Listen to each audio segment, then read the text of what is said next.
built all over their beautiful tops. But I'm sorry to say that there will probably be other threats to the desert. So I hope that Save Our Desert will go on for many years after the buttes have been saved.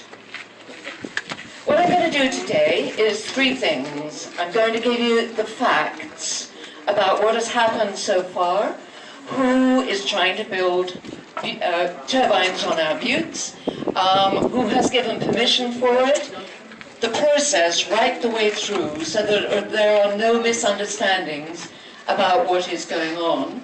Following that, I'm going to tell you about Save Our Desert, why we formed it, what we've done so far, and also about the involvement in saving the buttes of the California Desert Coalition, who are being very, very supportive to us. And then I'm going to tell you, ask what you can do to help save these buttes. It's not just us, it's certainly not just the core group of us who started Save Our Desert. It's open to everybody to try and save these beautiful buttes from the threat under which they are laboring at the moment. So first of all, the facts. The first we knew of anything happening up on the buttes was when a helicopter started ferrying materials over our land and out onto Black Lava Butte. I think some of you were on board and knew of this beforehand because the helicopters were down here outside Pappy and Harriet's, lifting off from here, and then the trucks came through transporting materials up to Black Lava Butte. You all know where the buttes are, I'm sure, in Pipes Canyon, and they're beautiful wilderness areas. There's a great deal of flora and fauna up there. There are archaeological remains from previous centuries. They're also visibly and visually very beautiful. So we were astounded about 3-4 weeks ago to find a helicopter carrying materials up onto the butte. Cut a long story short, we discovered, of course, as I think most of you already know, that wind measurement masts were being erected on the two buttes. There's actually a permission given for 4. I've only seen 2 so far. Has anyone seen 4 up there? Do you know something that we don't know yet? At the moment, there seems to be 1 on Black Lava and 1 on Flat Top Mesa. By talking to the crew who are putting the wind measurement masts up, we discovered it was via the BLM, the Bureau of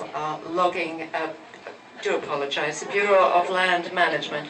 Almost went for their pseudonym there. The application for the masts which are out there at the moment is quite separate, and this is really important, to the one which will allow the turbines to be erected. There are 2 applications. It's a 2-stage process, very, very important. What's going on at the moment is a feasibility study. So they have 2 wind measurement masts. They're 197 feet tall. There are extra restrictions that come in once you go up to 200 feet. So that's why there are 197, to keep the requirements for the erection of those masts to a minimum for the applicants. The applicant applied a little while ago to BLM for a lease on 50-some acres of the 2 buttes to erect these masts. The application was granted, and it was granted because of the following.